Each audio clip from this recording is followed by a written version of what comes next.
మన ప్రభువును ప్రియ రక్షకుడైన యేసు క్రీస్తు ప్రభుల వారి అతి శ్రేష్టమైన నామంలో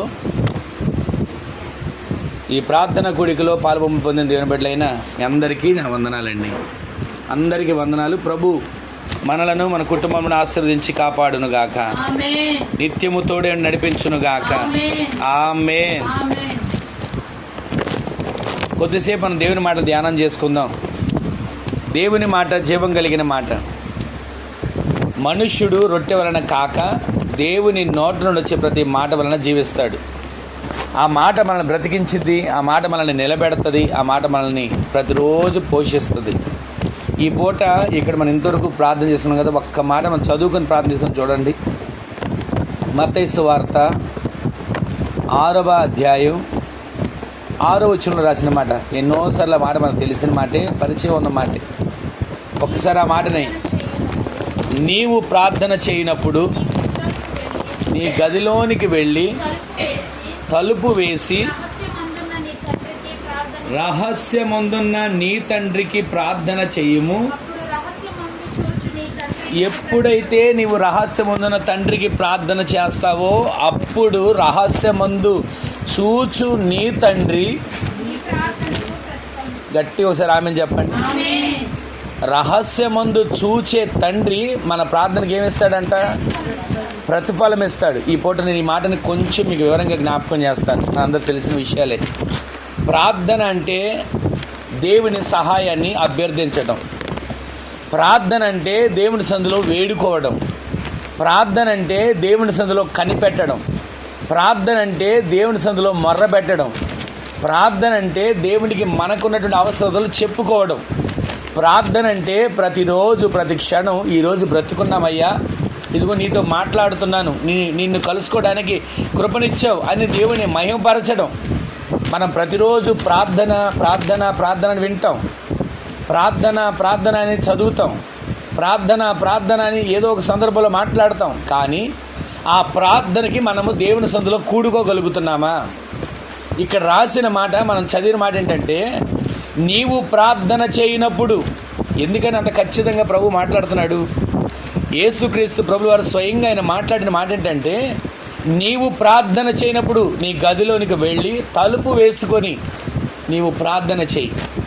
అలా నీవు ప్రార్థన చేసేటప్పుడు రహస్యమందు చూచు తండ్రి నీ ప్రార్థన వింటాడు అని రాస్తే బాగుండేది. అక్కడ నీ ప్రార్థన వింటాడు, నీ మొర్ర వింటాడు, నీకు జవాబు ఇస్తాడని రాస్తే ఇంకా బాగుండేది. కానీ అక్కడ రాసినటువంటి ఒక చక్కటి మర్మమైన మాట ఏంటంటే, రహస్యమందు చూచే తండ్రి నీ ప్రార్థనకి ప్రతిఫలం ఇస్తాడు. ఆమె చెప్పండి. రహస్యమందు వింటాడు. వాస్తవానికి మనం ప్రార్థన చేసేటప్పుడు మన స్వరం వినపడుతుందా? మనం కనపడతామా రహస్యంలో ఉన్నప్పుడు? మీకు అర్థం కాలన్నా నేను చెప్పింది. మనం రహస్యంగా ఉన్నాం. ఇప్పుడు తలుపు వేసుకున్నాం, ఒక్కడనే ఉన్నాను, లేదా మీరు ఒక్కడే ఉన్నారు. మీరు మాట్లాడినప్పుడు, మీరు తలుపు వేసుకున్నప్పుడు లైట్ కూడా తీసేసాం. మన స్వరం వినపడుతుందా? మనం కనపడతామా? మన స్వరమే వినపడుతుంది. అక్కడ రాసిన మాట, నీవు రహస్యమందుండి ప్రార్థన చేస్తున్నప్పుడు నీ స్వరాన్ని నేను విని నీకు జవాబిస్తాను అంటే ఎంత బాగుండేది. కానీ నీ స్వరాన్ని వింటాను అని రాసలేదు అక్కడ. ఆయన నిన్ను చూస్తాడు. రహస్యమందు చూచు తండ్రి నీకు ప్రతిఫలం ఇవ్వబోతున్నాడు. ఆమె చెప్పండి. ఈరోజు నీ మాట వింటున్న మన జీవితంలో ఈ మాట మీద మీరు ప్రతిరోజు చేయబెట్టి ప్రార్థన చేసుకోండి. రహస్యమందు చూచు తండ్రి నా ప్రార్థనకి ప్రతిఫలం ఇవ్వాలి. రహస్యమందు చూచు తండ్రి నా ప్రార్థనకి జవాబు ఇవ్వాలి. రహస్యమందు చూచు తండ్రి నా కన్నీటిని నాట్యముగా మార్చాలి. ఈ రోజున పరిశుద్ధ గ్రంథంలో ఎందరో వ్యక్తులు ప్రార్థనలు చేసిన సందర్భాలని కొన్ని మీకు జ్ఞాపకం చేస్తా. అయితే దానికి ముందు నేను చెప్పే మాట ఏంటంటే, మనకు ప్రార్థన చాలా ప్రాముఖ్యమైనది. ప్రార్థన కడుపు నొప్పి వచ్చినప్పుడు చేసుకోవడానికో, ప్రయాణంలో కాపుదల కోసం చేసుకోవడానికో, లేకపోతే ఏదైనా అవసరం తీర్చబడడానికి ఆపదల మొక్కులు వాడిగా చేసుకోవడానికో కాదు. మనం ఈరోజు బ్రతుకున్నామంటే అది కృప. బ్రతుకు ఇచ్చినందుకు ఆయన సందులో ప్రార్థన చేసుకోవాలి. బ్రతుకు ఇచ్చినందుకు ఆయన సందులో వేడుకోవాలి. అయ్యా ఈరోజు బ్రతకడానికి అవకాశం ఇచ్చామని చెప్పి ఆయనకి కృతజ్ఞతలు తెలియచేయాలండి. కృతజ్ఞతలు తెలియజేయటువంటి మొక్కుబడి కానుక ఇవ్వడం అని కాదు. కృతజ్ఞతలు తెలియజేయడం అంటే దేవుడు నాకు ఇదిగో ఈ రోజు నీ అవకాశం ఇచ్చాడు అని చెప్పి అందరితో చెప్పుకోవడం దాని గురించి కాదు. దేవుని సన్నిధిలో మనము కృతజ్ఞత కలిగి ఈ రోజున లేచి లేవగానే, ప్రభువా ఈ దినం ఇచ్చావు, ఈ కృపనిచ్చావు, నిన్ను చూసే భాగ్యాన్ని ఇచ్చావు, నా కుటుంబాన్ని చూసుకునే భాగ్యాన్ని ఇచ్చావు అని ఆయనకి ప్రతిరోజు ప్రార్థనలో మనం కృతజ్ఞతలు తెలియజేసే వారిగా మార్చబడదాము గాక. కొన్నిసార్లు మనకి ప్రార్థనకి జవాబు దొరకని సందర్భాలు రెండు విధాలుగా ఎదురవుతాయి. ఒకటేమో మన ప్రార్థన దేవుని సన్నిధికి చేరట్లేదు, మనకి జవాబు రావట్లేదు అని అనుకుంటాం. అదే సమయంలో మరొక మాట ఏంటి చెప్పనా, మనం చేసే ప్రార్థనకు దేవుడు ఆలస్యం చేయొచ్చు. మనం చేసే ప్రార్థనకు కొన్నిసార్లు ఆలస్యం జరగవచ్చు. అది ఎందుకని, మనం అనుకుంటాం ఇలా జరిగితే బాగుండు, మనం అనుకుంటాం ఇలా చేస్తే బాగుండు, మనం అనుకుంటాం అసలు దేవుడు ఈ కార్యం చేస్తే బాగుండేది కదా అని మనం అనుకుంటాం. కానీ మన ఆలోచన వేరు, దేవుని ఆలోచన వేరు. మన తలంపులు వేరు, దేవుని తలంపులు వేరు.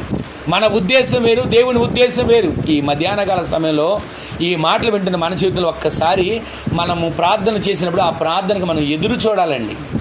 చేసిన ప్రార్థనకి జవాబు వచ్చేంతవరకు కూడా వేచి ఉండి ప్రతిరోజు మానక మనము ప్రార్థించే గుంపులో చేర్చబడదుము గాక. చాలా విషయాలు ఉన్నప్పటికీ పరిశుద్ధ గ్రంథంలో ప్రార్థన అంటే ఎలాంటిది, ఏ విధమైనది, అక్కడ రాసిన మనం చదివిన మాట ఏంటంటే రహస్య ప్రార్థన. రహస్య ప్రార్థన అంటే మనందరికీ తెలుసు, రహస్యంగా మనం ఒక్కళ్ళే చేసుకుంటాం. అలాంటప్పుడు దేవుడు ఎలా కార్యం చేశాడు అని కొన్ని సందర్భాలు మీకు జ్ఞాపకం చేస్తాను. ఆదికాండం ఒకసారి చూడండి, 32వ అధ్యాయం 24 వచ్చిన ఒక్క మాట చూడండి, మీకు ఒక మాట జ్ఞాపకం చేస్తాను. ఆదికాండం 32వ అధ్యాయం 24 వచ్చిన రాసిన మాట ఏంటంటే యాకోబు ఒక్కడు మిగిలిపోయాడు. ఒకసారి ఆమెను చెప్పండి. యాకోబు ఎంతమంది అయ్యారు? ఒక్కడు మిగిలిపోయాడు. ఎందుకని యాకోబు ఒక్కడు మిగిలిపోయాడు? భార్య లేదా, పిల్లలు లేరా, పనోళ్ళు లేరా, గొర్రెల మందలు లేవా, సంపాదించిన ఆస్తి లేదా, అన్నీ ఉండి యాకోబు ఒక్కడు మిగిలిపోవడానికి కారణం ఏంటి? అసలు యాకోబు ఒక్కడు ఎందుకు మిగిలిపోయాడు అని మనం గమనిస్తే, యాకోబు దేవుని సన్నిధిలో ప్రార్థించడానికి ఒక్కడు మిగిలిపోయాడు. ఈ రోజున మనం ప్రార్థించేటప్పుడు ఏ ఒక్కరైనా సరే మనం నాతో కలిసి ప్రార్థించాలని మనం కోరుకోవడం తప్పు కాదు. ఐక్యత ఉండాలి, సహవాసం ఉండాలి, అందరూ కలిసి ప్రార్థన చేయాలి, ముఖ్యమే. కానీ మనకు ఒక ఏకాంత ప్రార్థన జీవితం ఉండాలి. కుటుంబంగా ప్రార్థన చేస్తాం, చేయొద్దని అన్నట్లా చెయ్యాలి. సంఘంగా ప్రార్థన చేస్తాం, చెయ్యాలి. ఇద్దరు కలిసి ఏకీపిస్తే నేను ఆ ప్రార్థన వింటానన్నాడు, చెయ్యాలి. కానీ ఇక్కడ రాసిన మాట ఏంటంటే రహస్యమందు నీవు చేసే ప్రార్థన నేను చూచి ప్రతిఫలం ఇస్తా అంటున్నాడు. ఈ రోజున రహస్యమందు మనం ఎంతసేపు ప్రార్థన చేయగలుగుతున్నాం? ఈ యాకోబుకు భార్యలు ఉన్నారు, పిల్లలు ఉన్నారు, ఆస్తి ఉంది, పనివాళ్ళు ఉన్నారు, సంపాదించినటువంటి మందలతో తిరిగి వచ్చాడు. కానీ యాకోబు దేవుని సన్నిధికి వెళ్ళడానికి ఏమైనా తెలుసా? ఒక్కడు మిగిలిపోయాడు. ఎందుకయ్యా ఒక్కడు మిగిలిపోయావు? ఆస్తి ఉంది కదా, నాకేంట్లే లోటు అని అనుకోవచ్చుగా. భార్యలు ఉన్నారు, పిల్లలు ఉన్నారు, నాకేంట్లే తక్కువ అని అనుకోవచ్చుగా. పనోళ్ళు ఉన్నారు, కూర్చుని కాలమే కాలం కూర్చుంటే ఆహారం నీ వద్దకు వస్తుంది, పనోళ్ళు నీకు అన్నీ అందిస్తారు, ఇంక నాకేంట్లో లోటు అని అనుకోవచ్చుగా. ఏమైందయ్యా నీకు, ఒక్కడు ఎందుకు మిగిలావు అని యాకోబుని కనుక మనం అడిగితే ఏమంటాడు తెలుసా? ఒక్కటి నేను మిగిలింది దేనికంటే నా దేవునితో సహవాసం చేసి నా పేరు మార్చుకోవడానికి. ఆమె చెప్పండి. మన పేరు ఈ లోకంలో ఒక పేరు ఉంటుంది, కొంతమంది పెట్టే పేర్లు ఉంటాయి. ఆ ఉన్న ఎత్తును బట్టి పొడుగోడు అని పేరు పెడతారు. బక్కగా ఉన్నాడు అనుకోండి, బక్కోడు అంటారు. ఒకవేళ లావు ఉంటే ఏమంటారు? అది ఏ విధంగా ఒక మనిషికి అతనుకున్న పేరు కంటే వారికి పెట్టే పేర్లు ఎక్కువ ఉంటాయి. కొంతమందిని చూసి చూడగా అంటారు, వీడ మాటలు ఇక్కడ మాటలు అక్కడ మాటలు ఇక్కడ చెప్పేవాడండి అని వారి పేరు పెట్టేస్తారు. అంటే ఒక మనిషికి తల్లిదండ్రులు పెట్టిన పేరు ఒకటి ఉంటుంది, కానీ అతను చేసే పనుల వల్ల, తనకున్న బుద్ధి వల్ల, తను చేసే కార్యక్రమం వల్ల తనకు ఒక పేరు వస్తుంది. ఏమనంటే ఇతను ఎలాంటోడు అని. లేదా ఇదిగో ఇతను ఆ రూపాన్ని బట్టి లావుగున్నాడనో, సన్నగున్నాడనో, పొట్టుకున్నాడనో, ఎత్తుకున్నాడనో, పొడుగోడనో, బక్కోడనో పేర్లు పెడతారు. అయితే ఈ యాకోబు కూడా ఒక పేరు మోస్తున్నాడు. ఏం పేరు? మోసగాడు అనే పేరు మోస్తున్నాడు. ఇతనుకున్న ఆలోచనల్లా, ఆశల్లా ఏంటంటే తల్లిదండ్రులు పేరు పెట్టారు యాకోబు, బాగానే ఉంది. తల్లిదండ్రులు పేరు పెట్టి పిలుస్తున్నారు యాకోబు, అంతా బాగానే ఉంది. కానీ ఊళ్ళో ఉన్న వాళ్ళు అందరూ ఏమన్నా తెలుసా? యాకోబు మామూలుడు కదండి, మోసగాడు. కళ్ళు కనబడిన తండ్రిని మోసం చేశాడండి. తన తోడబుట్టిన అన్నను మోసం చేసి దీవెన పొందుకున్నాడండి. తన మామ దగ్గరికి వెళ్ళిన తర్వాత మామను మోసం చేసి మందను పెంచుకున్నాడండి. బావమరుదులు మోసం చేశాడండి. ఎక్కడ చూసినా మోసగాడే. దారిని వెళ్తూ ఉంటుంటే రే మోసగాడా అని పిలిచేవాళ్ళు ఉన్నారు. ఇది ఒక బతికేనంటరా అని పిలిచేవాళ్ళు ఉన్నారు. ఆ మాటలు భరిస్తూ, ఆ మాటలు ఇక నిందలు నా వల్ల కాదు, నేను తట్టుకోలేనని చెప్పి ఆ పేరు మార్చబడాలని ఒక్క ఆశ కలిగి ఒక రేవులోకి వెళ్ళాడండి, యబ్బోకు అనే రేవులోకి. ఈరోజు నేను చెప్పే మాటని చెప్పనా, ఆ రోజు యాకోబు యబ్బోకు రేవులోకి వెళ్తే కార్యాన్ని ఎలా చూశాడో, ఈ రోజున మనం రహస్య ప్రార్థనలో, ఏకాంత ప్రార్థనలో, వ్యక్తిగత ప్రార్థనలో దేవుని మహిమను మనం చూసేటట్లు దేవుడు సహాయం చేయను గాక. మనం ప్రతిరోజు కూడానండి ఆయన సన్నిధిలో రహస్య ప్రార్థన చేసుకోగలుగుతున్నామా? ఆయన సన్నిధిలో రహస్యంగా దేవుని సన్నిధిలో కనిపెట్టగలుగుతున్నామా? ఆయన సన్నిధిలో రహస్యంగా ఆయన పాదాలు పట్టుకోగలుగుతున్నామా? ఏమంటే అంత రహస్యంగా చేయాల్సిన పనే ఉందండి. నేను బహిరంగంగానే ప్రార్థన చేసుకుంటాను, అందరికీ కనబడేట్టు ప్రార్థన చేసుకుంటాను, అందరూ నన్ను మెచ్చుకునేట్టు ప్రార్థన చేసుకుని అనుకుంటాం. తప్పు కాదు, ప్రార్థన చేసుకోవాలి, అందరితో కలిసి ప్రార్థన చేయాలి. కానీ మనందరికీ ఒక ఏకాంత ప్రార్థన ఖచ్చితంగా ఉండాలి. ఆమేన్ చెప్పండి. రహస్య ప్రార్థన మన జీవితానికి చాలా ప్రాముఖ్యమైందండి. ఎందుకో ఈ దినాన దేవుడు ఈ మాటను జ్ఞాపకం చేసి ఇచ్చిన వాగ్దానాన్ని బట్టి మాట్లాడడం మొదలు పెడుతున్నాడు. ఇది ప్రతిరోజు కూడా నేను ఎక్కడ ఏ ఇంటికి ఒకవేళ ప్రార్థించడానికి వెళ్ళినా, ఆ ప్రార్థన వెళ్ళినప్పుడు నేను ఆ రోజు వచ్చిన వాగ్దానం ఎందుకు చూసుకుంటానంటే, నా ఆలోచన ప్రకారం నేను ఆ ఇంట్లోకి వెళ్ళకూడదు. నా ఆలోచన ప్రకారం నేనేదో సిద్ధపడి చేసుకున్నాను చెప్పేసానని మాటగా ఉండకూడదు. అక్కడ దేవుడు మాట్లాడాలి, దేవుడు ప్రత్యక్షపరచబడాలి, దేవుడు కనబడాలి, దేవుడు అక్కడ పరచబడేట్లుగా మార్చబడాలి. అలా మార్చబడాలంటే దేవుడు ఆ రోజు మనకి ఇచ్చిన వాగ్దానం విలువైందే కదా. ప్రతి రోజుకు ఒక వాగ్దానం దేవుడు ఇస్తున్నాడు. అమ్మగారు అంటుంటారు అప్పుడప్పుడు, వాగ్దానం అని చెప్పడం అవసరం ఉంది అని అంటుంటారు. కానీ నా ఆలోచన ఏంటంటే అది తప్పని కాదు. దేవుడిచ్చిన వాగ్దానం, ఆ వాగ్దానం మనం పలికినప్పుడు వాగ్దానం విజయం మనం పొందుకోబోతుంటాం. వాగ్దానం పలకకపోతే ఆ విజయం మనం ఎలా పొందుకుంటాం? ప్రతిరోజు కూడా ఆయన ఇచ్చిన వాగ్దానం బట్టి మనం ప్రార్థన చేసుకున్నప్పుడల్లా ప్రతిరోజు మన ఇంట్లో ఆ వాగ్దాన్ని ఎత్తిబట్టి ప్రార్థన చేసుకోవాలి. ఎంతమంది ఆ వాగ్దాన్ని ఎత్తిబట్టి ప్రార్థన చేసుకుంటారు? ఎంతమంది ఈరోజు దేవుడు నాకు ఈ వాగ్దానం ఇచ్చాడు, అయ్యా ఈరోజు ఈ వాగ్దానం ఇచ్చి ఈరోజు అంతా నాకు, నా భర్తకు, నా బిడ్డలకు, నా కుటుంబానికి ఈ వాగ్దానం నెరవేర్చబడేట్లుగా చెయ్యయ్యా అని అడగగలుగుతున్నామా? వ్యక్తిగత ప్రార్థన, ఏకాంత ప్రార్థన. వాగ్దానాన్ని మాకు తెలిసినేలేండి, ఈ వాగ్దానాన్ని మాకు తెలిసిలేండి, కంటోపాఠంగా మేము చెప్పగలం అని అనుకోవచ్చు. కానీ వాగ్దానం చాలా ప్రాముఖ్యమైనది. వాగ్దానం అంటే దేవుడు మనకు ఆ రోజు ఇచ్చినటువంటి జీవితం. ఆ వాగ్దానం అంటే దేవుడు మనకు ఆ రోజు ఇచ్చినటువంటి భిక్ష. ఆ వాగ్దానం ద్వారా మనం నడిపించబడితే, ఆ వాగ్దానం ద్వారా మనం బలపరచబడితే, ఆ వాగ్దానం ద్వారా మనం అడుగు ముందుకు వేయగలిగితే, వాగ్దానమైన దేవుడు ఆ వాగ్దానాన్ని మనం స్వతంత్రించుకునేట్లుగా చెయ్యను గాక. గొప్ప మాట చెప్పనా, మనందరూ తెలిసిన విషయం, ఊళ్ళో మనకు తెలిసిన విషయం. గడిచిన సంవత్సరం ఒక వాగ్దానం సంఘపక్షంగా ఇచ్చాడని చెప్పాను కదా, మీరు అడుగుబెట్టు ప్రతి స్థలమును మీకు ఇచ్చుచున్నాను అని దేవుడు వాగ్దానం చేశాడు. అక్కడ మనం ఆ ఇల్లు తీసుకోవడానికి, అదంతా కూడా శుభ్రం చేసుకొని మందిరం కట్టుకోవడానికి అదే సంవత్సరంలో దేవుడు కార్యం చేశాడా లేదండి? మీరు అడుగుపెట్టు ప్రతి స్థలము మీకు ఇస్తానన్నాడు. అంటే సంవత్సరంలో ఇచ్చిన వాగ్దానాన్ని బట్టి కూడా మనం ప్రార్థన చేసుకోవాలి. అదే సమయంలో ప్రతిరోజు దేవుడు మనకి ఇచ్చిన వాగ్దానాన్ని కూడా మనం ధ్యానించాలి. నేను 2021 నుంచి వాగ్దానం పొందుకోవడం దేవుని అది నేర్చుకున్నా. వాగ్దానం ఇచ్చిన దేవుడు ఏదో నాకు కనబడిందిలే, బైబిల్ తెరిస్తే ఈ వాగ్దానం చూసుకున్నాను అని సరిపెట్టుకునేది కాదు. దేవుడు ఇచ్చిన వాగ్దానం, అయ్యా ఈ వాగ్దానం జీవితం నెరవేర్చబడాలి. 2021 నుంచి 17లో సేవకు ప్రారంభించబడి ఇటు వచ్చాం. 18లో అక్కడ దేవుడు ఒక కార్యాన్ని చేసి చెట్టు కింద ప్రార్థన జరుగుతున్న మమ్ములను అక్కడ ఒక స్థలం అద్దెకి దొరకడానికి, అక్కడ ఒక జంక్షన్ ఉన్న స్థలం ఒకటి అమ్మి ఇక్కడ రేకుల షెడ్ వేసుకోవడానికి, మందిరం కట్టుకోవడానికి ప్రభు కార్యాలు చేశాడు. 18, 19, 20 జరిగిపోయినాయి.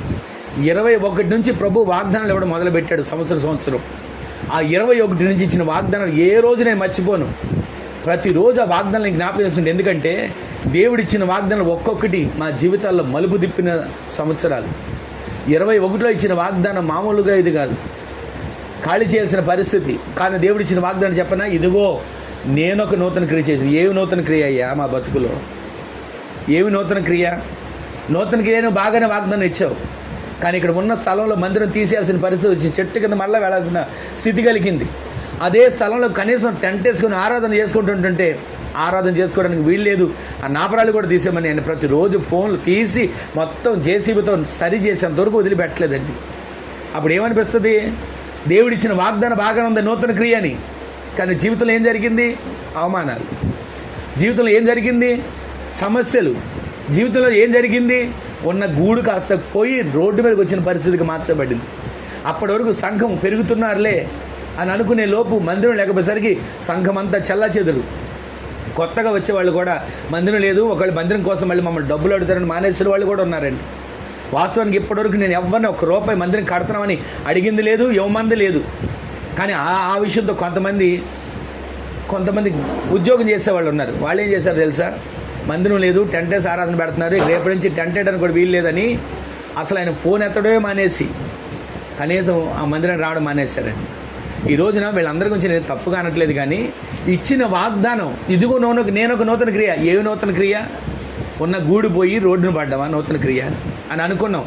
కానీ దేవుడు అదే సంవత్సరంలో ఎక్కడైతే మన మందిరం ఉందో అదే మందిరం వెనక స్థలంలో దేవుడు ఒక చక్కటి స్థలాన్ని మరలా తీసుకోవడానికి ప్రభు కార్యాన్ని చేశాడు. ఆమెను చెప్పండి. నూతన క్రియ అనుకున్నాం కదా. మరలా 2వ సంవత్సరం 2022లో ఒక్కొక్క వాగ్దానం, ఈ వాగ్దానాన్ని చెప్పుకుంటూ పోతే సమయం అంతా దీనికే అయిపోతుంది. ఈరోజు నేను చెప్పే ఒక మాట ఏంటంటే, దేవుడిచ్చిన వాగ్దానాలు మనం ఏ రోజు మర్చిపోకూడదండి. గడిచిన ఈ సంవత్సరం ఇచ్చిన వాగ్దానం చెప్పనా? మునుపటి కంటే దేవుడు చేశాడా లేదా మరలా ఈ సంవత్సరం కూడా? ఆయన చేసిన మేలులు వాగ్దానం మనం విశ్వసిస్తే చాలండి. ఈ వాగ్దానాలు ఏదో రాసినయలే, బైబిల్లో ఉన్న వాగ్దానం ప్రింట్ చేసిందేలే అని అనుకోవడానికి సరిపోదు. ఆ వాగ్దానం మన జీవితంలో నెరవేర్చబడేట్లుగా మనం పాకులాడాలి. ఆ వాగ్దానం మన జీవితంలో నెరవేర్చబడేట్లుగా మనం ప్రతిరోజు ప్రయాస పడాలి. అలా ప్రయాస పడ్డం అంటే మనం శుభ్రంగా ఖాళీగా కూర్చొని మన పని మనం చేసుకొని, మన పనులు మనం జాగ్రత్తగా చేసుకోవద్దని అట్లా చేసుకొని ఆ పనులన్నీ శుభ్రంగా చక్కబెట్టుకొని సరిపోద్దా? దేవుని సందులో వాగ్దానాలు ఎత్తిపట్టాలండి. దేవుని సందులో వాగ్దాన పూర్ణుడైన దేవుడు నీవు పలికిన వాగ్దానం, నీవు చెప్పే వాగ్దానం ద్వారా నీ కుటుంబంలో కార్యాన్ని చేస్తాడు. ఆ విషయం గమనించగలుగుతున్నామా? ఈ రోజున ప్రభు ఇచ్చిన వాగ్దానం, రహస్యమందు చూచు తండ్రి నీకేమివ్వబోతున్నాడు? ఆయన ప్రతిఫలం ఇవ్వబోతున్నాడు. ఆయన ప్రతిఫలం ఇచ్చే దేవుడు. మనం అనుకుంటాం, నేను కష్టపడ్డాను కాబట్టి ఇది చేయగలిగా, నేను సంపాదించాను కాబట్టి ఇది కట్టగలిగా, నేను కూడగట్టాను కాబట్టి నేను ఇదంతా కాపాడుకున్నాను కాబట్టి ఇలా నిలబడగలిగా అని మనం అనుకుంటాం. కానీ దేవుడే మనకి ప్రతిరోజు కూడా ఆయన వాగ్దానం ద్వారా బలపరుస్తున్నాడండి.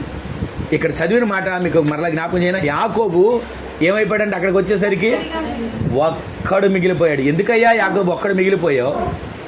ఎందుకయ్యా యాకోబు ఒక్కడిగాను మార్చబడ్డావు అని అంటే, నేను ఒక్కడిని కాదయ్యా, నా దేవునితో మాట్లాడడానికి వెళ్తున్నా, ఆయనతో నేను సహవాసం చేయడానికి వెళ్తున్నా, రహస్యమందు నా దేవుడిని కలుసుకోవడానికి వెళ్తున్నా, రహస్యమందు నా దేవుని దగ్గర మొర్ర పెట్టడానికి వెళ్తున్నా, రహస్యమందు చూచు తండ్రి నాకు ప్రతిఫలం ఇచ్చే స్థలానికి వెళ్తున్నా. నేను ఒక్కడిని కాదు, ఒంటరిని కాదు. ఈ రోజున యాకోబు అక్కడికి వెళ్ళాడు. జరిగిందేంటి చెప్పనండి. 29 వచ్చిన చదవండి. 29 వచ్చిన చదవండి. అదే 32, అదే 29 వచ్చిన.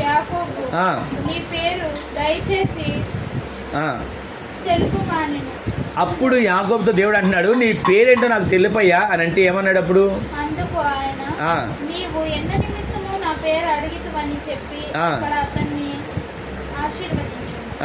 అయితే ఇక్కడ చెప్పిన మాట ఏంటంటే, వాస్తవానికి దేవుడు ముందు అడిగాడు యాకోబు పేరు, యాకోబు అని చెప్పేశాడు.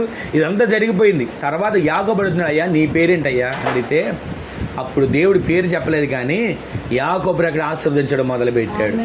ఈ రోజున రహస్యమందు నీవు చేరితే, రహస్యమందు ప్రార్థనలో నీవు దేవునితో సహవాసం చేయగలిగితే నీ జీవితంలో మొదటగా నీ పేరు మార్చబడుతుంది. అంత మాత్రమే కాదు, నీ జీవితంలో నీవు చూడలేని ఆశీర్వాదాలన్నీ నీవు పొందుకునేట్లుగా నా దేవుడు చేయబోతున్నాడు. యాకోబు అప్పటి వరకు మోసగాడు మోసగాడు మోసగాడు మోసగాడు పేరు మోస్తా వచ్చాడు. కానీ జరిగిందని చెప్పనా, రహస్యమైన ప్రార్థనకు వెళ్ళేసరికి యాకోబు కాస్త ఇశ్రాయేలుగా మార్చబడ్డాడు. ఆమె చెప్పండి. ఇశ్రాయేలు అంటే దేవునితో పెనుగులాడేవాడు, దేవునితో పోరాడేవాడు, దేవుని సమయంలో గడిపేవాడు. ఆ విధంగా నీవు నేను మార్చబడదుము గాక. దేవునితో గడిపితే మనకేమవుతుందో తెలుసా? ఆయన దాచిన సిద్ధపరిచిన ఆశీర్వాదాలతో దేవుని నింపబోతున్నాడు. ఏకాంత ప్రార్థనలో ఉన్న యాకోబు దేవుని ఆశీర్వాదాన్ని ఎలా పొందుకున్నాడో మనం వింటున్నాం. ఇంకొక వ్యక్తిని మీకు జ్ఞాపకం చేస్తా. రాజుల 2వ గ్రంథం 4వ అధ్యాయం 33 వచనం చూడండి. రాజుల 2వ గ్రంథం 4వ అధ్యాయం 33 వచనం చూడండి ఒకసారి. అక్కడ ఒక వ్యక్తి కనబడతాడు. రాజుల 2వ గ్రంథం 4వ అధ్యాయం 33 వచనంలో రాసిన మాట. క్లుప్తంగా నేను కొంతమంది ప్రార్థనలు మీకు జ్ఞాపకం చేసి ముగిస్తాను. తానే లోపలికి పోయి వారిద్దరే లోపల ఉండగా తలుపు వేసి దేవునికి ప్రార్థన చేసి ఎక్కి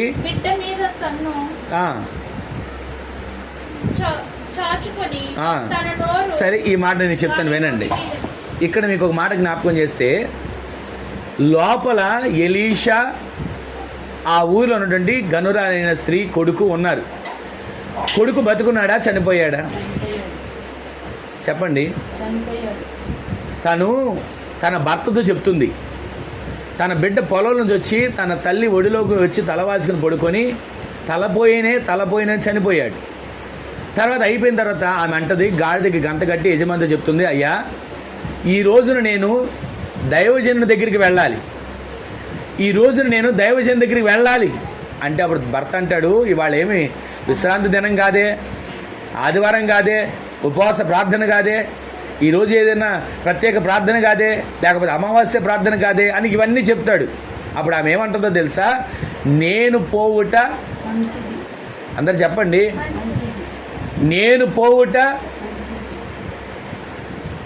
అక్కడ రాసిన మాట చూడండి ఒకసారి, దైవజనుని దగ్గరికి నేను పోవుట మంచిది అని ఉంటుందండి. వినండి, ఈ మాట వినండి. ఈరోజు ఈ మాట వింటున్న మన జీవితంలో ప్రతిరోజు ప్రతి క్షణం దేవుని సన్నిధికి వెళ్ళటం మంచిది.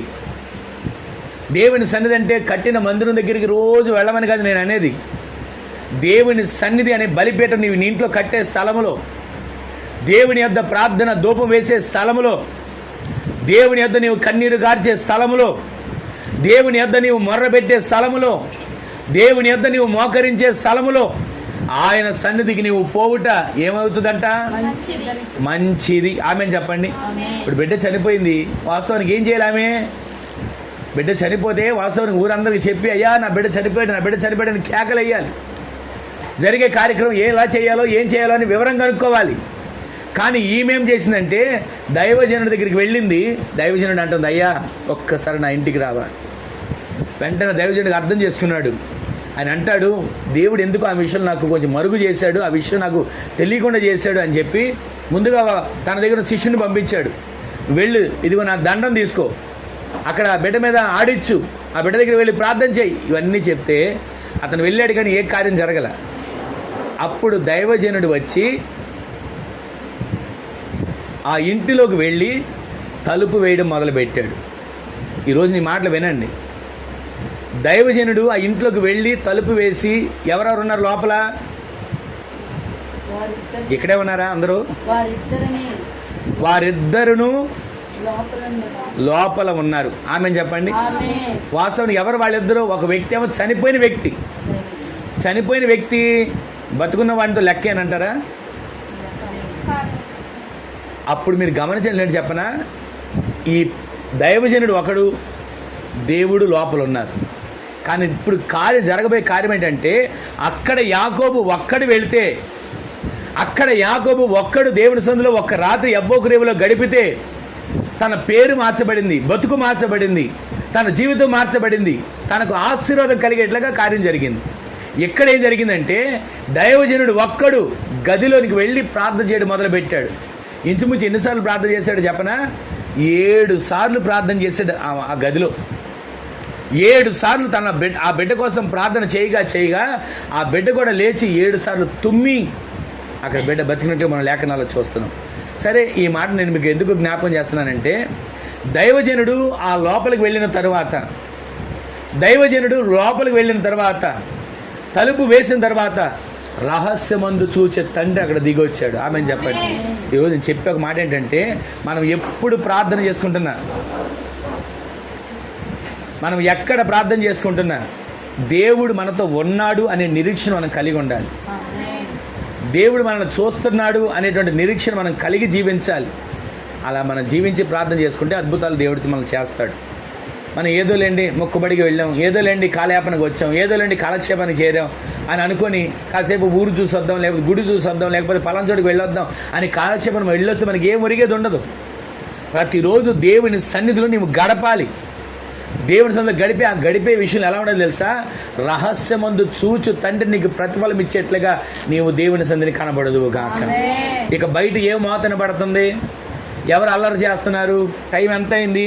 నేను మోకరించి ఎంతసేపు అయింది? నేను ప్రార్థనకు కూర్చుని ఎంతసేపు అయింది? ఎన్ని ప్రార్థన విజ్ఞాపన చేసి? ఇవన్నీ ఆలోచించకూడదు. ఇక దేవుని సన్నిధిలో మనం ఒక్కసారి మోకరించామంటే ఆయనతో ఏకాంతంగా ప్రార్థనలో మనం గడుపుతూ ఆయనతో మాట్లాడాలి. మోషే 40 పగళ్ళు 40 రాత్రులు ఎక్కడున్నాడు? దేవునితో గడుపుతున్నాడండి. ఆకలేసినంత అంటారా? వాస్తవానికి శరీరం కాబట్టి ఆకలేసి ఉంటుంది, కానీ దేవునితో గడుపుతున్నప్పుడు ఆకలి మర్చిపోయాడు. దేవునితో గడుపుతున్నప్పుడు దాహం మర్చిపోయాడు. ఒక్క మాట చెప్పనా? ఈ రోజున మనం దేవుని సన్నిధిలో ఉన్నప్పుడు రకరకాల మోతలు మనకు కనబడతాయి ప్రార్థనను చెడగొట్టడానికి. దేవుని సన్నిధిలో ఉన్నప్పుడు రకరకాలుగా మనకి అదే సమయంలో ఫోన్లు వస్తాయి, అదే సమయంలో పక్కింటి వాళ్ళు వస్తారు, అదే సమయంలో ఏదో రకంగా మనం ప్రార్థన చెడగొట్టే వాళ్ళు వస్తారు. అయినాక నేను చెప్పే ఒక మాట చెప్పనా?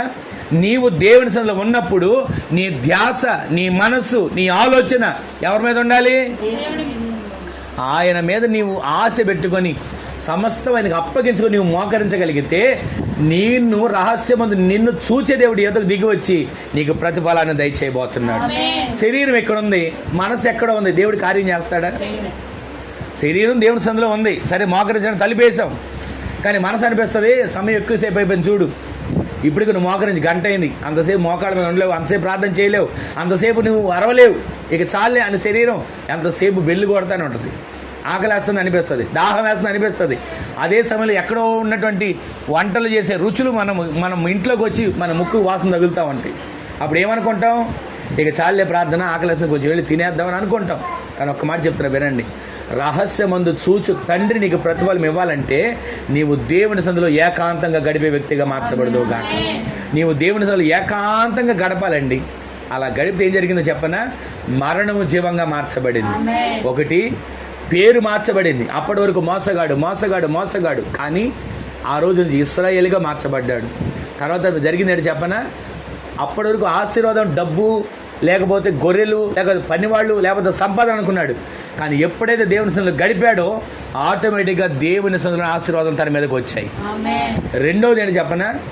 దేవుని సన్నిధిలో ఏకాంతంగా మనం గడిపితే, రహస్య ప్రార్థనలో మనం ఉంటే ఆ జరిగే కార్యం ఏంటంటే మరణము జీవంగా మార్చబడబోతుంది. ఎప్పటి వరకు మరణం ఎదురైంది, ఇచ్చిన గర్భం ఇచ్చినట్లుగా మరణం అయిపోతుంది. కానీ ఈ రోజు నుంచి విశ్వాసంతో ప్రార్థన చేయండి. మీరు దేవుని సన్నిధిలో గడపగలిగితే, దేవునితో సహవాసం చేయగలిగితే, ఆయన పాదాలు మీరు పట్టుకోగలిగితే, దేవుడు కనికరించేంత వరకు, కార్యం చేసేంత వరకు ఆయన పాదాలు విడవకుండా మీరు దేవుని సన్నిధిలో గోజాడగలిగితే ఏ మరణము ఇక మీద పెత్తనం చేయకుండా మరణం నిర్జీవం అవబోతుంది. జీవం మీ ఇంట్లో కలుగట్లే దేవుడు కార్యాన్ని చేయను గాక. ఈరోజు నీ మాటలు వింటున్న మన జీవితంలో ఒక్కసారి, ఇంతవరకు మోసగాడు అనే పేరున్న యాకోబు ఎలా మనం పలుకుతున్నామో అలాంటి పేరుని దేవుడు మార్చాడు, మన పేరుని మార్చబోతున్నాడు. ఇప్పటివరకు భూ సంబంధమైన ఆశీర్వాదాలే కాదు, పర సంబంధమైన ఆశీర్వాదం దేవుడు మనకు దయచేయబోతున్నాడు. రెండవది, మరణం అనే మాట వినబడుతుంది. కానీ మరణం అనే మాట వినబడినప్పుడు కూడా ఆ గనురాలైన స్త్రీ ఏం చేసిందో తెలుసా? వెంటనే దేవుని సన్నిధికి వెళ్ళింది, దైవజనుడి దగ్గరికి వెళ్ళింది. దైవజనుడా, నువ్వు నా ఇంటికి రావడం మంచిది. యజమానితో అంటుంది, నేను దైవజనుడి దగ్గరికి పోవుట మంచిది అని వెళ్ళింది. దైవజనుడు వచ్చాడు, ఆ గదిలోకి వెళ్ళాడు, తలుపు వేశాడు, దేవుని సన్నిధిలో ప్రార్థన చేయడం మొదలుపెట్టాడు. అదే ప్రార్థన మరణంలో ఉన్న బిడ్డని, మరణించిన బిడ్డని జీవంలోకి మార్చేటట్లుగా చేసింది. ఆమె చెప్పండి, ఈ రోజున మనం ఎంతవరకు ఏ మరణం వెంటాడింది, ఎన్ని మరణాలు వెంటాడాయి, ఎన్నిసార్లు మరణం అయిపోయింది చెప్పి దిగులు పడ్డారు. ఈ సంవత్సరం నా దేవుడు మరణాన్ని కొట్టివేసి జీవాన్ని మీకు దయచేయను గాక. మరొక మాట చూపిస్తాను చూడండి, అపోస్తల కార్యాల గ్రంథం 9వ అధ్యాయం అనుకోండి, చూడండి ఒకసారి. 9వ అధ్యాయం, అపోస్తల కార్యాల గ్రంథం 9వ అధ్యాయం. మీకు 7 వ్యక్తుల్ని ప్రార్థన జ్ఞాపకం చేద్దాం అనుకున్నాను, క్లుప్తాన్ని బట్టి సమయాన్ని బట్టి జ్ఞాపకం చేస్తే వినండి. అపోస్తల కార్యాల గ్రంథం 9వ అధ్యాయం 40 వచ్చింది.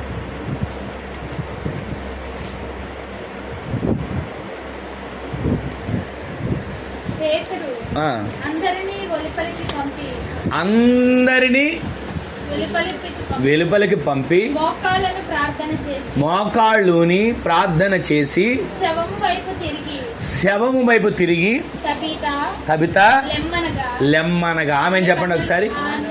తబిత అనేటువంటి స్త్రీ పరిచారకురాలు.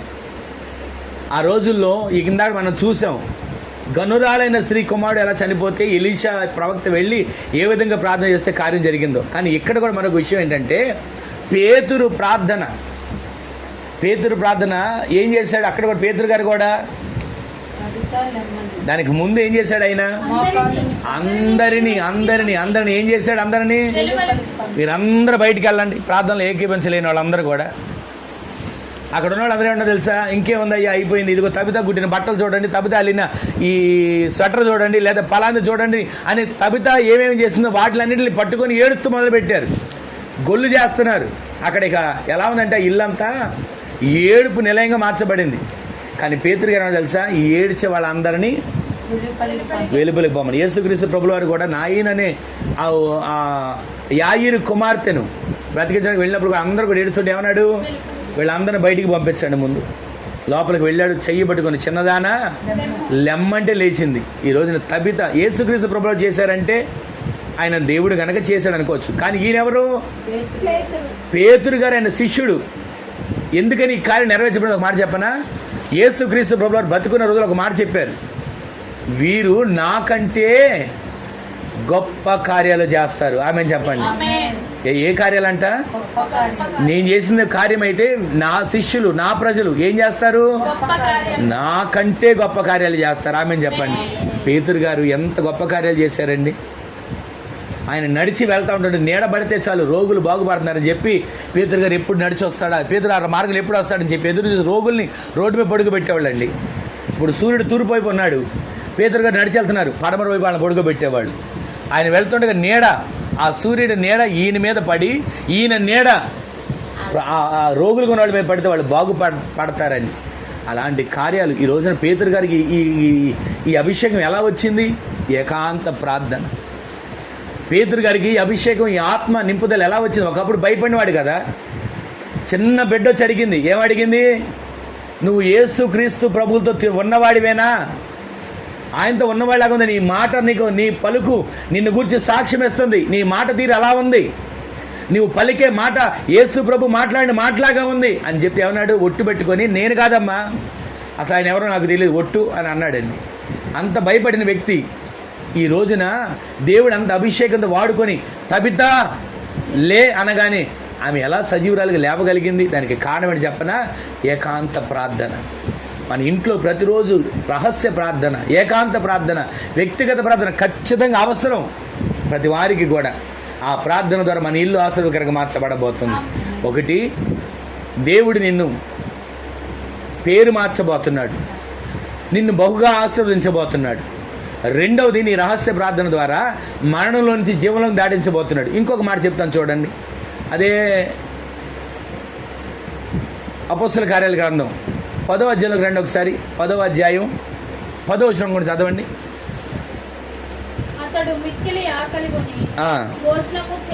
పైన 9వ వచనం కూడా చదవండి అమ్మా.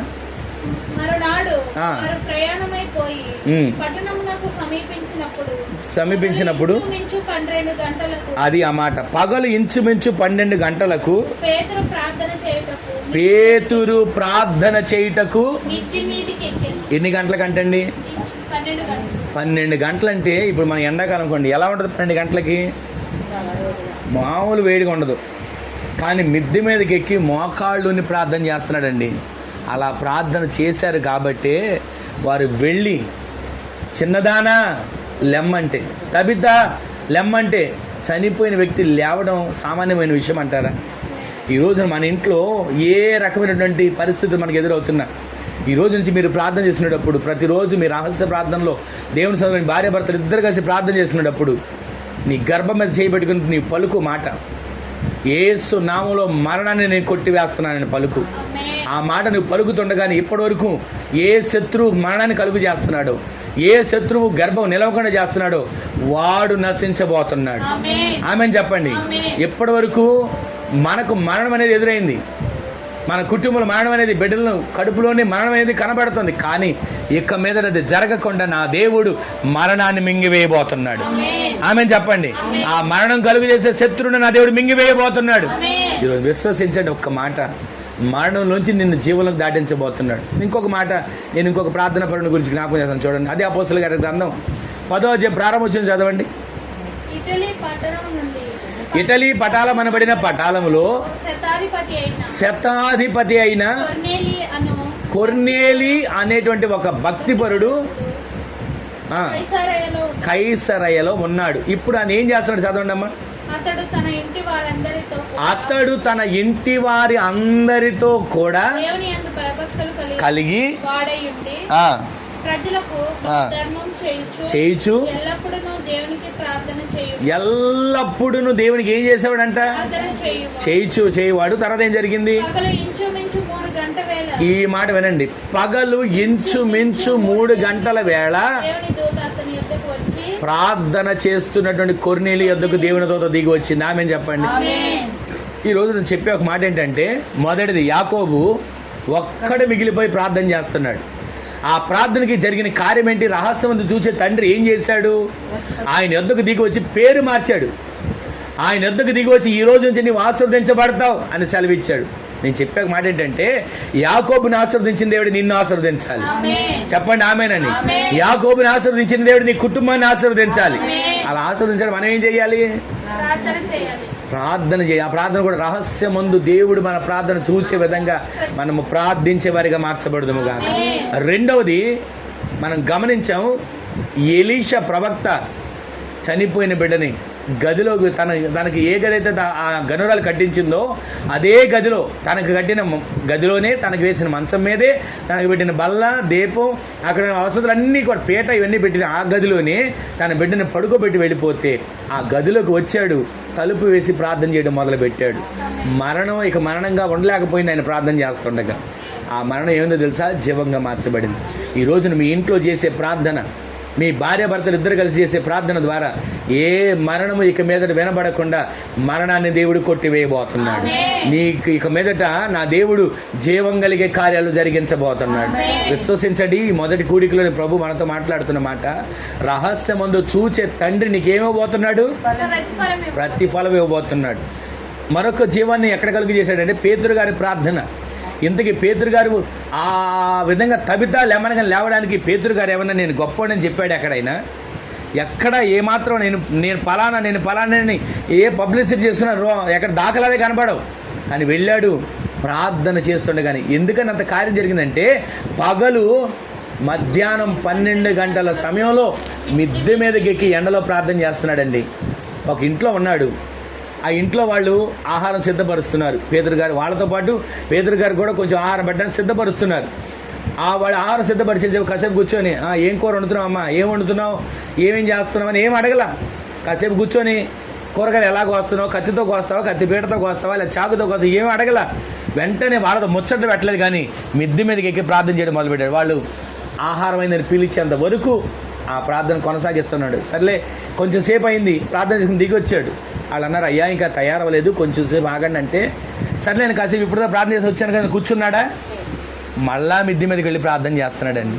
అలా ప్రార్థన చేశాడు కాబట్టి ఆయన ప్రార్థన ద్వారా అద్భుతాలు జరిగించబడ్డాయి. ఈరోజు మన జీవితంలో మనము ప్రార్థన అంటే ఎంతసేపు చేస్తున్నాం? ప్రార్థన అంటే ఎన్ని గంటలు చేస్తున్నాం? ప్రార్థన అంటే ఎంతసేపు దేవునితో మాట్లాడగలుగుతున్నాం? ఒక్కసారి ఆలోచించండి. ఈ రోజున ఒకరేమో యాకోబు ప్రార్థన, ఒకరేమో ఎలీషా ప్రార్థన, ఒకరేమో పేతురు గారి ప్రార్థన, మరొకరు ఇప్పుడు మనం చదివిన మాట 10వ అధ్యాయంలో కొర్నేలి ప్రార్థన. ఈ రోజున కొర్నేలి ప్రార్థనకి 3 గంటల వేళ ప్రార్థన చేస్తుంటే దేవుని దిగి వచ్చాయి కదండి. ఈ రోజున మన ఇంట్లో ప్రతిరోజు మనం ఎప్పుడు ప్రార్థన చేసినా దేవుని దూతలు మన ఇంట్లోకి దిగి వచ్చును గాక, దేవుని సింహాసనం మన ఇంట్లోకి దిగి వచ్చును గాక, దేవుని దూతలు మనతో కూడా సంచరించేటట్లుగా మన ప్రార్థన జీవితం మార్చబడును గాక. కొర్నేలి ప్రార్థన విన్న దేవుడు మౌనం ఉండి జవాబు ఇస్తే సరిపోయేదిగా. ఇప్పుడు ప్రార్థన మనం చేసామండి, మన ప్రార్థనకి వెంటనే జవాబు ఇచ్చేస్తే మనం సంబరపడతాంగా. కానీ కొర్నేలి దగ్గరికి దేవుని దూతను పంపించామన్నాడు తెలుసా? నీ ప్రార్థన వినబడింది, నీ ధర్మకార్యాలు దేవుని సంధికి జ్ఞాపకార్థంగా చేర్చబడ్డాయి అని చెప్పి, ఇదిగో పలానా చోట ఒక సేవకుడు ఉన్నాడు, పలానా చోట ఒక సేవకుడు ఉన్నాడు, ఆ సేవకుడిని పిలిపించుకో, నీ ఇంటి వారందరితో కూడా నువ్వు ప్రార్థన కూడికి ఏర్పాటు చేయించుకో, ఆ ప్రార్థన కూడికలో నీ కుటుంబం అంతా రక్షించబడబోతున్నారు అని ఒక వార్త చెప్పగానే ఆ వార్తను మోసుకున్నాడండి. మనుషులు పంపించాడు. ఆ వెళ్ళిన మనుషులు వెళ్ళేసరికి ఈయన ఏం చేస్తున్నాడు? భక్తిపరుడు, ప్రార్థనపరుడు ఏం చేస్తున్నాడండి? మిద్దె మీదకి ఎక్కి ప్రార్థన చేస్తున్నాడు ఎండలో. బయట నుంచి ఇద్దరు పిలుస్తున్నారు, అయ్యా పేతురు గారు ఎక్కడ ఉంటారు, పేతురు గారు ఎక్కడ ఉంటారు? ఆయన ప్రార్థనలో ఉన్నాడు, కాసేపు ఆగండి. మరలా కాసేపు కానీ దిగి వచ్చాడు, పలానా చోటుకు వెళ్ళమంటే వెళ్ళాడు. అక్కడ ప్రార్థన చేస్తుండగా, ఆయన ప్రార్థన చేస్తుండగా అక్కడ దేవుని ఎరగని వారు కూడా పరిశుద్ధాత్మతో నింపబడ్డారు. వారందరూ నింపబడిన తర్వాత వాళ్ళందరికీ బాప్తిసం ఇచ్చాడండి పేతురు గారు. అదే 10వ అధ్యాయంలో కనబడుతుంది. ఈరోజు నీ మాటలు వింటున్న మన జీవితంలో ప్రతిరోజు ప్రతి క్షణం దేవుని సన్నిధిలో మనం గడుపుతున్నాం. దేవుని సన్నిధిలో ఎలా ఉంటున్నాం? ఏదోలేండి కాసేపు కళ్ళు మూసుకొని చిన్న ప్రార్థన వెళ్ళిపోయానని కాదు, రహస్యమందు నీవు చేసే ప్రార్థనకి నా దేవుడు చూచి ప్రతిఫలం ఇవ్వబోతున్నాడు. ఆమెను చెప్పండి. అలా ప్రతిఫలం ఇచ్చిన జీవితాల్లో మనం చూస్తున్నాం. ఒకటి, యాకోబు జీవితంలో రహస్య ప్రార్థనలో కార్యాన్ని చేశాడు, ఎలీషా రహస్య ప్రార్థనలో కార్యాన్ని చేశాడు, పేతురు గారు రహస్య ప్రార్థనలో కార్యాన్ని చేశాడు, కొర్నేలి రహస్య ప్రార్థనలో దేవుడి కార్యాన్ని చేశాడు. ఒకటేమో యాకోబు రహస్య ప్రార్థన, రెండోది గట్టిగా చెప్పండి ఎలీషా రహస్య ప్రార్థన, మూడోది, నాలుగోది కొర్నేలి రహస్య ప్రార్థన, ఐదోది ఎవరితో చెప్పనా? మరొకసారి జ్ఞాపకం చేస్తాను చూడండి. యోహాను సువార్త 1వ అధ్యాయం 48వ వచనం చదవండి. దీని తర్వాత 2 ప్రార్థనలు మీకు జ్ఞాపకం చేసి నేను ప్రార్థన చేస్తాను. యోహాను సువార్త 1వ అధ్యాయం 48వ వచనం.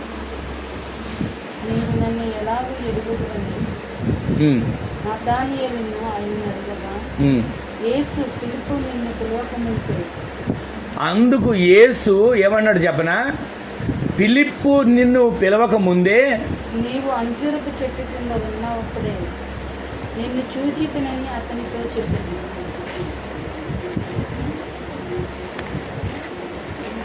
మొదటి అధ్యాయం 48వ వచనంలో నేను చదువుతున్నాను మాట చూడండి అందరూ కూడా. యేసు నతనయేలు తన యొద్దకు వచ్చుట చూచి, ఇదిగో ఇతడు నిజముగా ఇశ్రాయేలుడు, ఇతని యందు ఏ కపటమును లేదని అతని గురించి చెప్పాను. ఇప్పుడు 45వ వచనం చదువుతున్నా చూడండి. నన్ను నీవు ఎలాగూ ఎరుగుదువని నతనయేలు ఆయనను అడగగా, ఇప్పుడు యేసు అంటున్నాడు, ఫిలిప్పు నిన్ను పిలవక మునిపే. ఆమెను చెప్పండి, చెప్పండి మరోసారి గట్టిగా చెప్పండి. ఓపిక అయిపోయింది అన్న వాళ్ళందరూ దేవుని స్తోత్రం చెప్పండి. ఓపిక ఉందా? అయితే ఇప్పుడు 48వ వచనం ఇప్పుడు చదవండి, మీరు చదవండి. నన్ను నీవు ఎలాగూ ఎరుగుదువని నతానియేలును ఆయనను అడుగగా యేసు అంటున్నారండి, యేసుక్రీస్తు ప్రభువు వారు, ఫిలిప్పు నిన్ను తీసుకురాక మునిపే నీవు ఫలానా అంజూరపు చెట్టు వద్ద ఉన్నప్పుడే నేను నిన్ను చూశాను. గట్టిగా ఆమెను చెప్పండి. ఇప్పుడు నేను మీకు జ్ఞాపకం చేసి ఒక మాట చెప్పనా? నతానియేలు ఏ రకంగా ప్రార్థన చేస్తున్నాడు? నతానియేలు ఎంతటి ప్రార్థన, అసలు మనకి పరిశుద్ధ గ్రంథంలో ఆయన గురించి సంభాషణ పెద్దగా రాదు.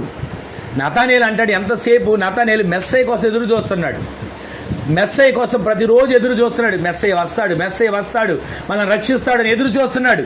అయితే ఇక్కడ జరిగిన చరిత్రలో మనం చదువుతున్న మాట ఏంటంటే, నతానియేలు మెస్సయ్య కోసం ఎదురు చూస్తున్నాడు అంటే ఫిలిప్ వచ్చాడు, వాళ్ళిద్దరు ప్రాణ స్నేహితులు. నతానియేలు, నువ్వు ఎవరి కోసం ఎదురు చూస్తున్నావో, ఎవరి కోసం నువ్వు ఈ చెట్టు కింద కూర్చొని ధర్మశాస్త్రాన్ని చదువుతున్నావో, ఎవరి కోసం ఈ చెట్టు కింద కూర్చొని నువ్వు ధ్యానిస్తున్నావో ఆయన వచ్చాడు. ఒక్కసారి ఆయన చూద్దురా, ఒక్కసారి ఆయన దగ్గరికి వెళ్ళి ఆయనతో మాట్లాడుదురా అని అంటే, ఆయన ఎక్కడి నుంచి వచ్చాడు అని అడిగాడు. కొంచెం పైన వచ్చిన కనబడుతుంది, నజరేతులో నుంచి వచ్చాడు అని. అప్పుడు నతనేలు అంటాడు, నజరేతులో నుంచి ఏదైనా మంచిది వచ్చిద్దా? అసలు నజరేతులో నుంచి ఏదైనా మంచి కార్యం జరుగుతుందా, మంచిది వచ్చిద్దా అని అంటాడండి. అంటే నజరేతులో నుంచి మంచిది రాదు అనేటువంటి ఒక నానుడు ఉంది. ఎందుకనంటే నజరేతులో పాపం ఎక్కువ ఉండేది. నజరేతులో మనుషులు విచ్చలవిడిగా జీవించేవారు. నజరేతులో వాళ్ళు యెరూషలేము వెళ్ళేటప్పుడు దారిలో ఉన్నటువంటి నజరేతులో ఒక రాత్రి నిలిచిన వాళ్ళందరూ కూడా అక్కడ పాపం చేసి యెరూషలేము వెళ్ళి మళ్ళీ మేము కడుక్కొని వచ్చామని అనుకునేవాళ్ళు. అలాంటి నజరేతు నుంచి ఆయన వచ్చాడంటే ఈ నతానియేలు అంటాడు, నజరేతు నుంచి ఏదైనా మంచిది వచ్చిద్దా? అసలు మంచిదేమైనా వచ్చిద్దా? అని ఆ మాట అనగానే, సర్లే ఎంతగా నువ్వు నన్ను బతిలు ఆడుతున్నావు, ఎంతగా నన్ను ఈ తీసుకెళ్లాలని చెప్పి ప్రయత్నిస్తాను, సరే నీ మాట కాదనలేక వస్తాను వెళ్ళాడండి. వెళ్ళగానే ఆయన గురించి ఇక్కడ యేసుక్రీస్తు ప్రభువారికి పిలిపి ఏమి చెప్పక ముందే ఏమన్నాడు తెలుసా? ఇదిగో ఇతడు నిజముగా ఇశ్రాయేలీయుడు అని అంటాడండి ప్రభు. అని ఇంకొక మాట అంటాడు, ఇతనిలో ఏ కపటమును, ఇతడు నిజముగా ఇశ్రాయేలీయుడు, ఇతనిలో ఏ కపటము లేదు అన్న మాట వినగానే జరిగింది ఏంటో చెప్పనండి. ఈ నతనీలు అంటాడు, అసలు నా గురించి నీకేం తెలుసయ్యా?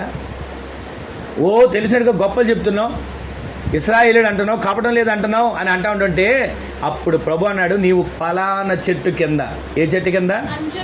అంజూరపు చెట్టు కింద నువ్వు ఉన్నప్పుడే నేను నిన్ను చూశాను అన్నాడు. ఆమె చెప్పండి. ఆ అంజూరపు చెట్టు కింద ఉన్నప్పుడు దేవుడు ఆయన చూచిన సందర్భాన్ని చెప్పనా? దేవుని సన్నిధిలో ఏకాంతంగా గడుపుతున్నాడండి. అతను ఏం చేశాడు చెప్పనా? అంజూరపు చెట్టు కింద కూర్చొని ధర్మశాస్త్రం చదువుతున్నాడు. ఏ ధర్మశాస్త్రం? మెస్సయ్య వస్తాడు, రక్షకుడు వస్తాడు, బోధకుడు వస్తాడు, మా ఆత్మలను రక్షించేటువంటి రక్షకుడు వస్తాడు అని ఎదురు చూస్తున్నాడండి. అప్పుడే దేవుడు చూశాడు నతానియేలుని. ఈరోజు నేను చెప్పే మాట చెప్పనా? నీవు ఎక్కడ దేవుని సందులో మోకరించావో అక్కడ నేను దేవుడు చూస్తున్నాడు. నీవు ఏ చెట్టు కింద మోకరించావా, నడి వీధిలో మోకరించావా, రోడ్డు మీద మోకరించావా, లేకపోతే ఏదైనా గదిలో మోకరించావా అని కాదు, ఎక్కడ మోకరించినా దేవుని కన్నులు నీ మీద ఉండబోతున్నాయి. దేవుడు నిన్ను దృష్టించబోతున్నాడు. ఈరోజు నీ మాటలు వింటున్న మన జీవితంలో ఒక్కసారి ఆలోచించండి. యాకోబు రహస్య ప్రార్థన పేరు మార్చబడి ఇశ్రాయేలుగా మార్చబడే కార్యం జరిగింది. ఎలీషా రహస్య ప్రార్థన చనిపోయినటువంటి బిడ్డ జీవంతో నింపబడేట్లుగా మార్చబడింది. పేతురు రహస్య ప్రార్థన బిడ్డ బ్రతకడమే కాదు, అనేక మంది కొర్నేలి ఇంటి వారు రక్షణ పొందడానికి కారణంగా మార్చబడింది. కొర్నేలి ప్రార్థన దేవుని దూతల్ని ఆయన ఇంటికి దిగి వచ్చి, దేవుడే నీ ప్రార్థన వింటున్నాడు, నీ ధర్మకార్యాలు దేవుని సన్నిధికి చేర్చబడ్డాయి అనే వార్త వినేటట్లుగా చేసింది. ఇక్కడ మనం చదువుతున్న నతానియేలు ప్రార్థన, రహస్య ప్రార్థన ఏందో తెలుసా? యేసుక్రీస్తు ప్రభుల వారు ఏ చెట్టు కింద నతానియేలు చూశాడో, అసలు దేనికోసం నతానియేలు ఉన్నాడు ప్రతిదీ గమనించి అంటాడు, రక్షకుడి కోసం ఎదురు చూసావు, ఆ రక్షకుడు నేనే అని కనపరుచుకున్నాడు. చివరిగా నేను చెప్పేది రెండే రెండు ప్రార్థన ఎవరో చెప్పనా? ఒకటి యేసుక్రీస్తు ప్రభుల వారి ప్రార్థన, ఒకటి మన ప్రార్థన. ఇప్పుడు యేసుక్రీస్తు ప్రభుల వారి ప్రార్థన చదివిస్తాను చూడండి. మత్తయి సువార్త ఆ మాట చదవండి, 14వ అధ్యాయం 23వ వచనం చదవండి.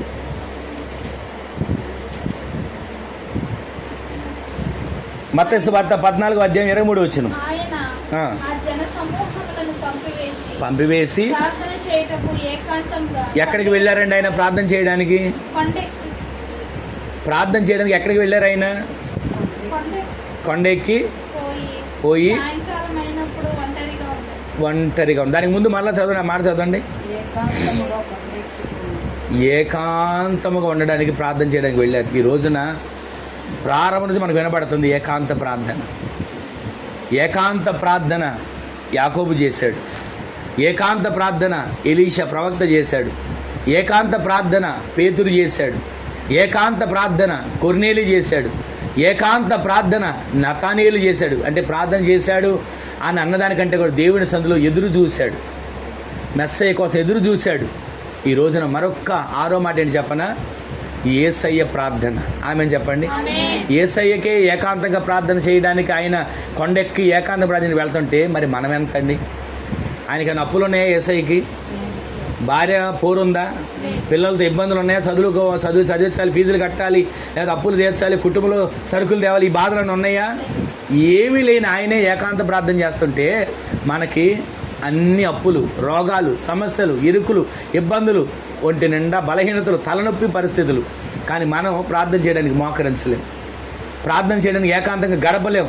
ఒక్క మాట చెప్తున్నాను, ప్రభు ఆయనే ఏకాంతంగా ప్రార్థన చేయడానికి వెళ్ళి మాదిరికరంగా మనకు మార్గాన్ని చూపిస్తే మనం ఈ రోజు నుంచి ఏకాంతంగా దేవుని సన్నిధిలో గడిపే వ్యక్తులుగా మార్చబడుతున్నాము కనుక అలా ఏకాంతంగా మనం ప్రార్థనలో గడిపితే మన జీవితాల్లో ఊహించని అద్భుతాలు, మనం ఎన్నడూ అనుకునే గొప్ప కార్యాలు మన కుటుంబాల ప్రభు జరిగించును గాక. ఇంకొక చోట ఏకాంత ప్రార్థనలు ఉన్నారు. 26-36 చూడండి. మత్తయి సువార్త 26వ అధ్యాయం 36వ వచనం చదవండి. వారితో కూడా అనబడిన ఆ, చోటికి వచ్చి నేను అక్కడికి వెళ్ళి ప్రార్థన చేసి వచ్చేంతవరకు మీరు ఇక్కడ కూర్చుండునని ఆ. శిష్యులతో చెప్పి పేతురును ఉమ్. జెబెదయి ఇద్దరు కుమారులను వెంటబెట్టుకుని పోయి ఆ. దుఃఖపడుటకును ఆ, చింతాక్రాంతుడు అగుటకును మొదలు పెట్టాను. ఈరోజు ఒక్క మాట మీరు గమనించండి. యేసయ్య గెత్సెమనే తోటలో ఏం చేస్తున్నాడండి? దుఃఖపడుతున్నాడు, చింతాక్రాంతుడు, నలిగిపోతున్నాడు. ఈ రోజున దేవుని సన్నిధిలో మనం ప్రార్థించడానికి కూడుకున్నప్పుడు, ఏకాంతంగా ప్రార్థించేటప్పుడు మన మాట కంటే మన కన్నీరు దేవునితో మాట్లాడాలి.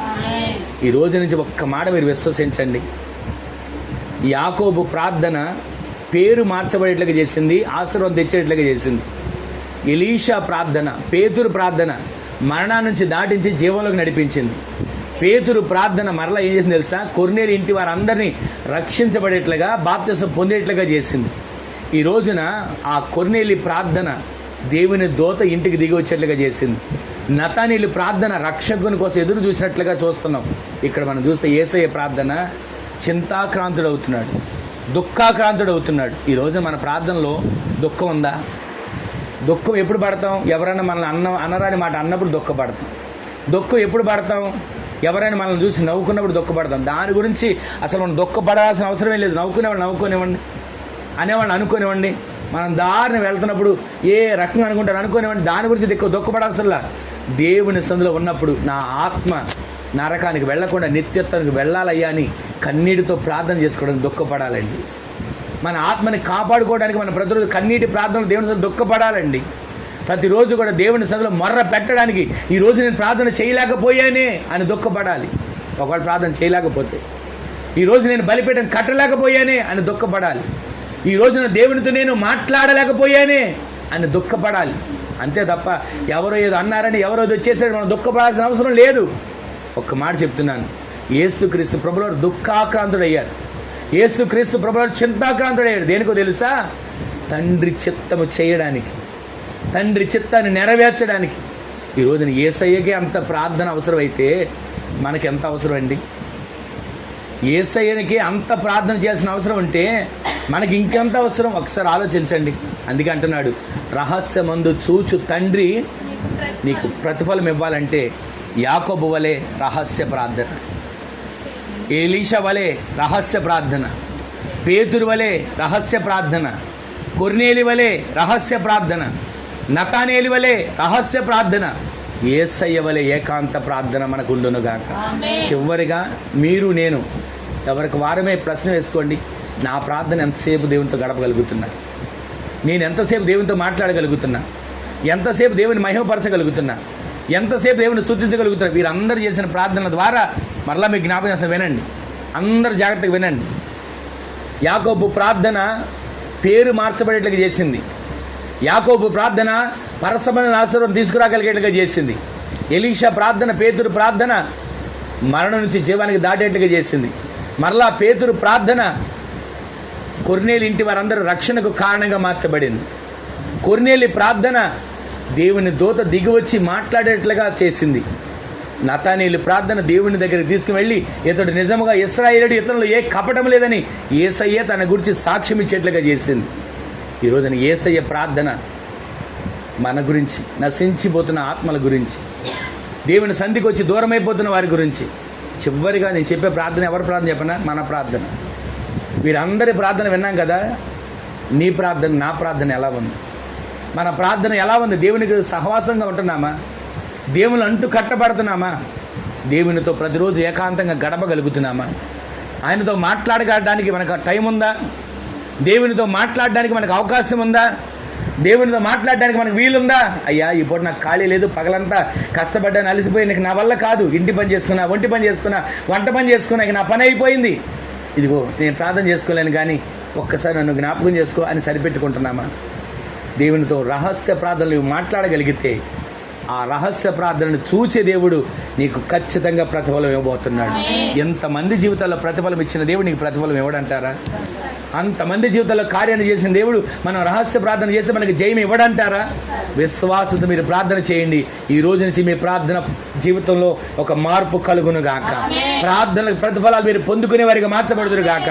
మన నోట నాకే వచ్చలే ప్రార్థన, మన నోట నేను చేస్తే ఏం జరుగుద్దులే కార్యం అన్న మాటలు తీసివేయండి. మీరు మోకరించడం మొదలు పెట్టండి. రహస్య ప్రార్థన చేయడం ప్రారంభించండి. ఏకాంతంగా దేవునితో మాట్లాడడం ప్రారంభించండి. నా దేవుని కనికరం నీ కుటుంబంపైకి దిగి రాబోతుంది. నా దేవుని హస్తం నీ ప్రార్థనకి జవాబు ఇవ్వబోతుంది. ఆయన తోడుగుండి నడిపించబోతున్నాడు. అందుకే రహస్యమందు చూచు తండ్రి నీకు ప్రతిఫలం ఇవ్వబోతున్నాడు. ఈ మాటను రాసుకోండి. ఈ రోజున తారీఖు వేసుకుని 26వ తారీఖున ఈ వాగ్దానాన్ని జాగ్రత్త చేసుకోండి. మీ ప్రార్థనలకు నా దేవుడు జవాబుని ఇవ్వబోతున్నాడు. మీ కన్నిటికి దేవుడు నాట్యంగా మార్చబోతున్నాడు. ఈ రోజు మీ దుఃఖ దేవుడు సమాప్తం చేయబోతున్నాడు. ప్రతిరోజు మీరు ప్రార్థన చేస్తున్నప్పుడు మరణాన్ని గెలిచే ప్రార్థనగా నీ ప్రార్థన మార్చబడాలి. మరణం ఇప్పటివరకు ఓడించింది. మరణం ఇప్పటివరకు ఎదురు తిరిగింది. మరణం ఎప్పటివరకు పెత్తనం చేసింది. మరణం ఎప్పటివరకు నా ఇష్టం లేనట్టుగా ఉంది. కానీ ఈ రోజు నుంచి నీ ప్రార్థన ద్వారా మరణం వెనక్కి తిరగబోతుంది. హిజ్కియా ప్రార్థన చేస్తే గుమ్మంలోకి వచ్చిన మరణం ఏమైంది? 15 సంవత్సరాలు మరలా అటువైపు రావడానికి వీళ్ళకుండా దేవుడు కార్యం చేశాడు. ఈ రోజు మన ప్రార్థన ఎలా ఉండాలో చెప్పనా? మన గుమ్మంలోకి వచ్చినటువంటి మరణమైనా సరే దాన్ని వెనక్కి పంపించట్లేదు. మన ప్రార్థన జీవితం మార్చబడిన దాక రహస్యమందు చూచు తండ్రి నీకు ప్రతిఫలం ఇవ్వబోతున్నాడు. విశ్వసించండి. ఈరోజు నా ప్రార్థన నా తండ్రి ప్రతిఫలం ఇచ్చే ప్రార్థనగా ఉండాలి అని ఆశపడగలిగితే తల్ల వంచండి. ఒక చిన్న ప్రార్థన చేసుకుని ముగించుకుందాం. అలాగే నిలిచిన వారు తల్ల వంచండి. ఒక చిన్న ప్రార్థన చేసుకుందాం. రహస్యమందు చూచు తండ్రి నీకు ప్రతిఫలం ఇవ్వాలి.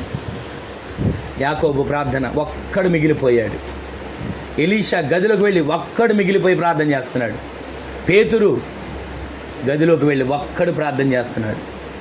కొర్నేలి 3 గంటలకు ఒక్కడు ప్రార్థన చేస్తున్నాడు. నతానియేలు అంజూరపు చెట్టు కింద ప్రార్థన చేస్తున్నాడు. యేసయ్య ఏకాంతంగా ప్రార్థన చేస్తున్నాడు. ఎంతమంది ప్రార్థన విన్నాం కదా. ఒక్కసారి మన ప్రార్థన ఎలా ఉంది? దేవుని సన్నిధిలో రహస్య ప్రార్థన చేయగలుగుతున్నామా? ఏకాంతంగా దేవునితో మాట్లాడగలుగుతున్నామా? ఎంతసేపు బంధువులతోనో రక్త సంబంధికులతోనో వాళ్ళతోనే సమయం అంతా కేటాయించి వృధాపరుచుకుంటున్నామా? ఒక్కసారి అయ్యా ఈ రోజు నుంచి నేను రహస్య ప్రార్థన చేసుకుంటానయ్యా, ఈ రోజు నుంచి నేను ఏకాంత ప్రార్థన